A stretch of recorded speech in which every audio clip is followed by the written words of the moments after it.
시청자 여러분 안녕하십니까? 김동수입니다. 지난 17일 관계부처 합동으로 발표한 부동산 대책에서는 경기도 접경 외곽지역을 제외한 사실상 수도권 전 지역을 규제 지역으로 묶었습니다. 문제는 비규제 지역에서 풍선 효과로 가격 상승 가능성이 있다는 것입니다. 정부는 경기 김포와 파주, 연천, 동두천시, 포천시, 가평군, 양평군, 용인시 처인구 일부, 남양주시 일부, 인천 광화와 옹진군 등은 부동산 가격 불안 요인이 없다고 보고 조정 대상 지역에서 제외시켰습니다. 하지만 대단지 아파트가 들어선 김포, 파주, 운정도시를 중심으로 하루도 안 돼 풍선 효과가 나타나고 있습니다. 특히 수도권 유동자금이 부산 일부 지역과 그리고 창원,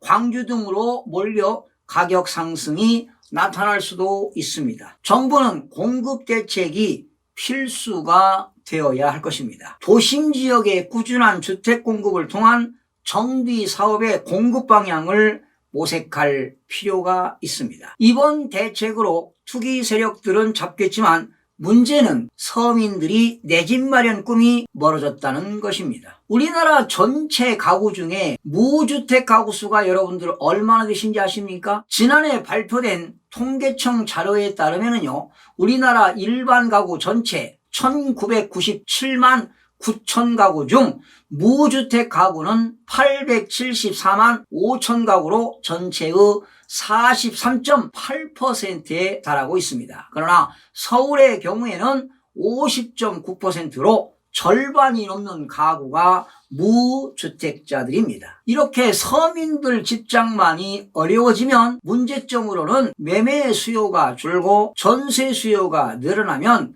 결국 전세 가격은 더 올라가고 이는 다시 중장기적으로 주택의 매매 가격을 밀어 올리는 요인이 될 수도 있습니다. 대출 없이 집을 사지 못하는 서민들과 젊은 층은 이번 대책으로 상실감이 커지고 있습니다. 대출을 한 푼이라도 더 받아야 실거주할 집의 구매 자금을 충당할 수 있는 서민들에게는 수도권 대부분의 지역이 규제로 묶이면서 집 사기가 더욱더 힘들어졌습니다. 그동안 무리하게 매물을 사들였던 법인 투자자들의 경우 이번 규제로 발목이 묶이면서 자금 압박이 커질 것으로 보이는데요. 인천 등 비규제 지역에서 분양권을 두세 개씩 사놓은 투자자들이나 갭 투자로 수도권에 여러 채 사놓은 사람들은 급하게 매물을 내놓을 것으로 예상이 됩니다. 그렇다면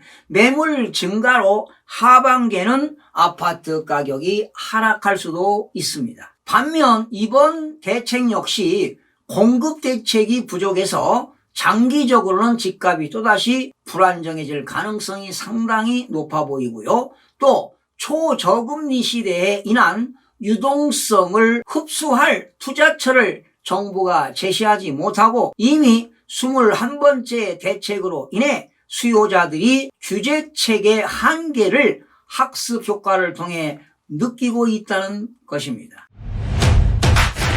3억 원을 모을 때까지 서울 아파트를 구하는 것이 사실상 불가능해졌습니다. 서울 시내 500세대 이상 아파트 중 6억 원 이하 아파트가 노원구, 강북구, 구로구 등을 제외하면 자취를 감춘 상황입니다. 6.17 대책으로서 3억 원의 현금이 없으면 서울 시내 아파트 구입할 방법은 사실상 차단이 되었습니다. 이는 1주택자의 전세자금 대출이 불가능해졌기 때문에 그렇습니다. 이전에는 9억 원 초과 주택을 구입하는 경우에 한정이 됐지만 이번 정책은 이를 수도권 내 3억 원 초과 아파트로 확대가 되었습니다. 예로 30대 신혼부부가 서울 시내에서 전세 대출을 받아 전세를 살면서 아파트 가격 상승을 우려해 실거주하지 않을 곳에 3억 원 초과 아파트를 신규 구입하는 것이 불가능해졌습니다. 이 경우 전세 대출금이 즉시 회수가 되기 때문입니다. 아파트를 매매할 때 실거주할 수 있는 여력이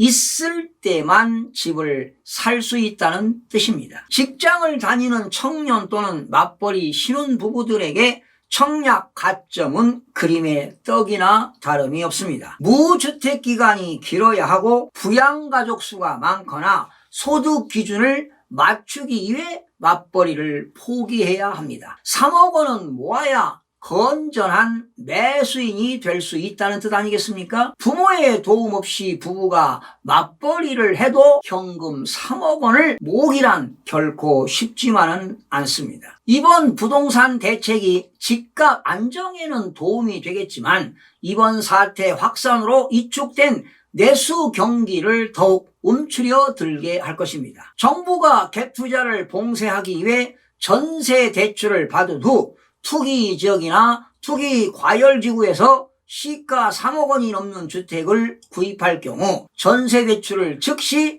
회수하기로 한 조치는 실수요자들의 발목을 잡을 수 있어 크나큰 논란이 되고 있습니다. 갭 투자의 전세 대출이 전용되는 것을 막겠다는 취지지만 기존의 시가 9억 원 초과 주택 구입 시 전세 대출을 회수했던 것과 비교하면 기준을 3억 원으로 낮춘 것은 과도하지 않았나 싶습니다. 실수요자들도 전세로 거주하면서 전세를 끼고 집을 사둔 후 나중에 자금을 더 모아서 내 집으로 들어가는 경우가 일반적인데 이들이 자금줄이 막히면서 유탄을 맞을 수 있기 때문입니다. 현금 부자들의 갭 투자는 내버려 둔 채 무주택자들이 내 집 마련 방편으로 투자하는 것을 막는 역효과가 나타날 수도 있습니다. 모든 규제 지역에서 주택담보대출을 받아 집을 살 경우 가격과 관계없이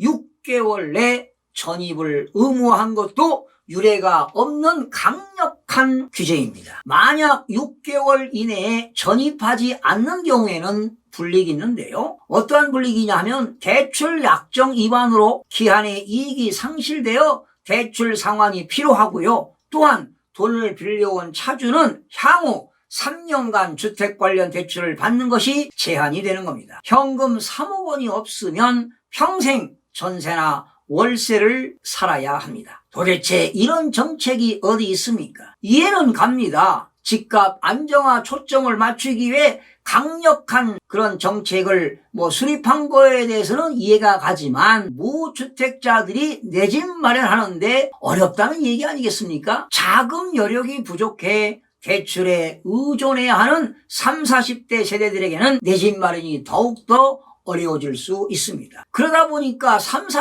40대 애들이 뿔난 거 아니겠습니까? 뿔이 나도 대단히 났습니다. 20여 차례의 부동산 대책 이후 집값이 반복적으로 뛰어오르는 것을 감안하면 이번 대책이 시장을 안정화시킬 수 있을지는 미지수입니다. 유동성이 과도하게 풀린 것도 불안 요인으로 꼽히고 있습니다. 22번째라는 숫자에서 드러나듯 정부가 시장이 불안해질 때마다 규제를 내놓고 풍선 효과가 나타나면 다시 두더지 잡기식으로 규제를 쏟아내다 보니 시장에 내성이 생긴 것만은 사실입니다. 땜질식 규제가 아닌 공급 확대 이주의 그런 처방이 절실할 때입니다. 서민의 내 집 마련 꿈을 짓밟고 불로소득을 추구하는 부동산 투기 수요는 반드시 뿌리를 뽑아야 할 것입니다. 그러려면 정부가 투기 세력과 결코 타협하지 않겠다는 신호를 시장에 분명하고도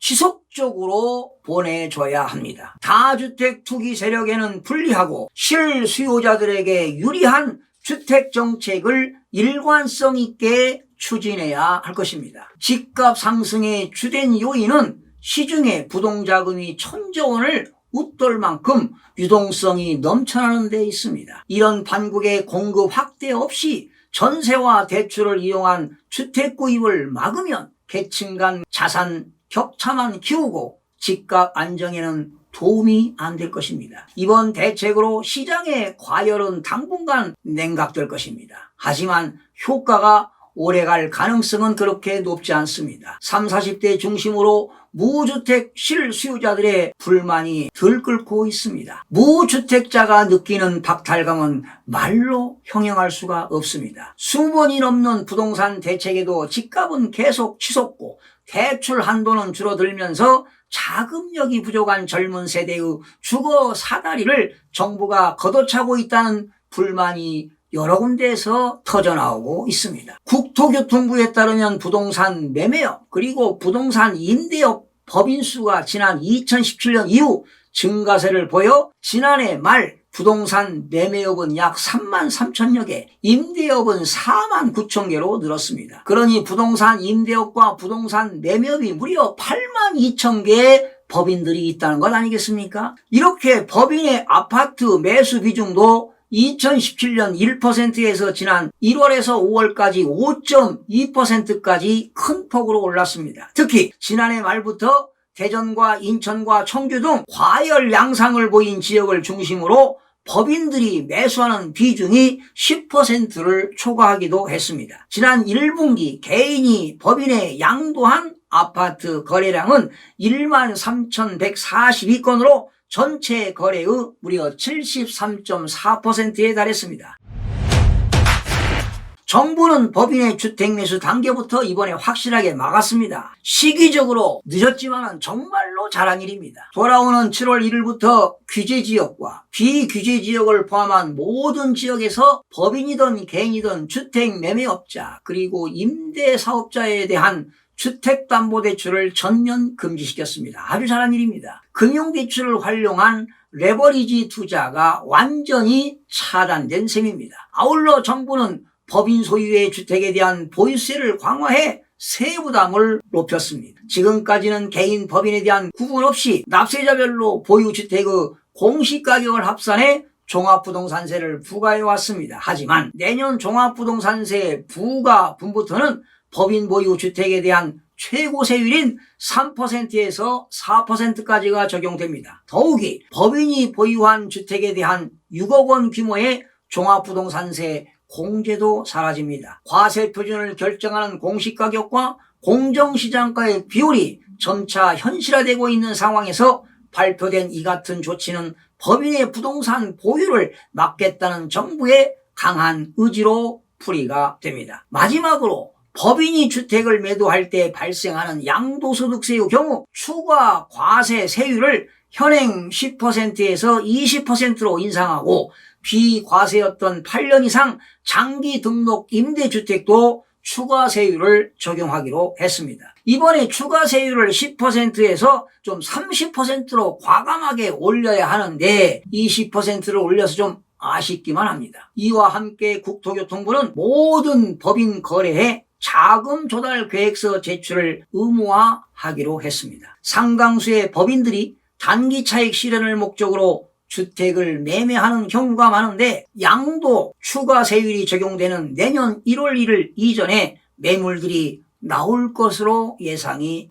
됩니다. 사실 정부가 규제를 가하면 오히려 집값이 오른다는 시그널을 주고 있습니다. 투자자들은 지금까지 경험을 통해 정부가 규제할 때 사고 규제를 풀 때 파는 게 수익률이 높다는 인식이 강합니다. 또한 그들은 규제가 나오면 규제 지역을 피해 다른 곳으로 이동하면서 투자를 한다는 것입니다. 정부가 부동산 대책을 발표할 때마다 보면 대부분 투기 과열지구나 조정 대상적 확대, 주택담보대출과 전세자금 대출 규제 강화, 재건축 재개발 사업 규제 강화, 주택 매매 및 임대 사업의 주택 구입 억제 등이 단골 메뉴로 떠올랐습니다. 만약에 다주택자나 부동산 법인들이 주거용 부동산을 투기 목적으로 구입하는 경우 취득세를 표준세율에서 3배나 혹은